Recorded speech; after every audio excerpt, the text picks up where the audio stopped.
everybody, this is Judy at Judi in the Kitchen. Today I'm going to show you how to make a really quick and easy soup. The recipe is designed for 2 servings, but it can easily be cut down to 1 serving, or it can be blown up to feed a crowd, and it cooks in the time it takes to cook pasta.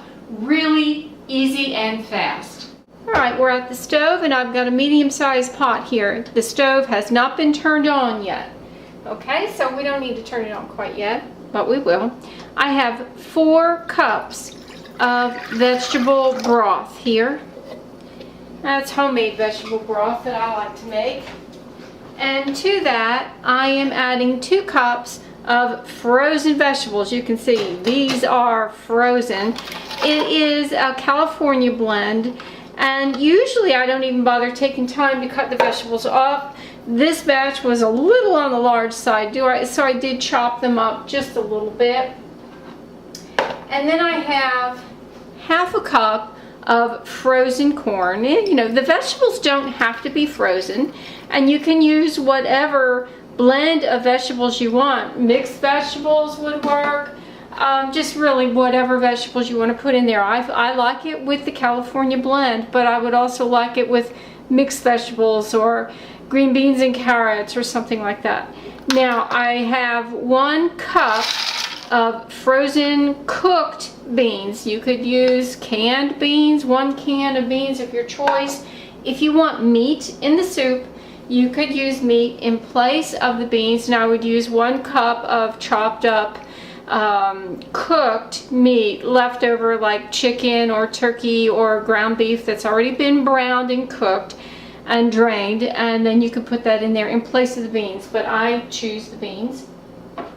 Okay, and now we have 1 teaspoon of dried thyme, 1 teaspoon of dried parsley flakes. Now you could use 2 cloves of garlic minced, or you could use, this is 1/4 of a teaspoon of garlic powder.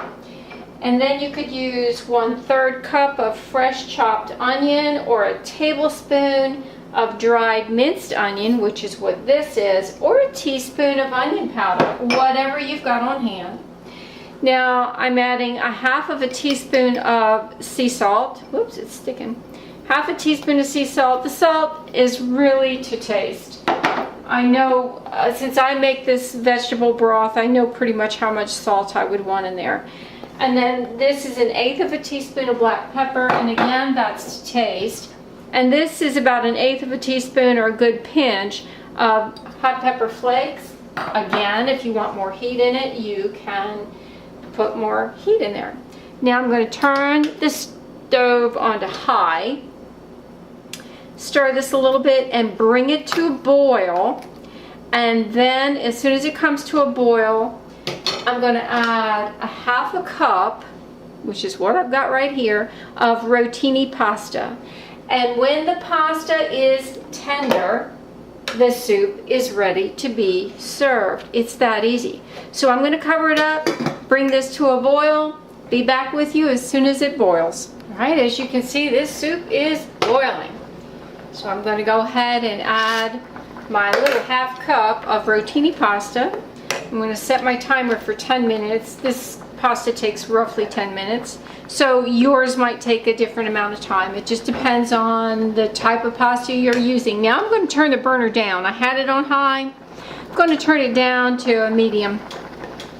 It does not need to be boiling this hard for that pasta to cook. Basically, what we're doing is just allowing that pasta to cook. I'm going to leave the lid off of it now.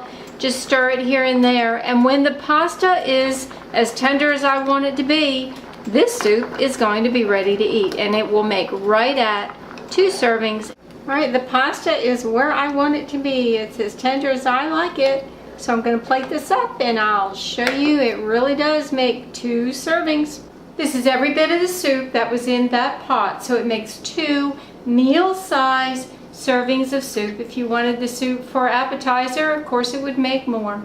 Do give this a try sometime and let me know how it works for you. This is Judi at Judi in the Kitchen. Bye for now.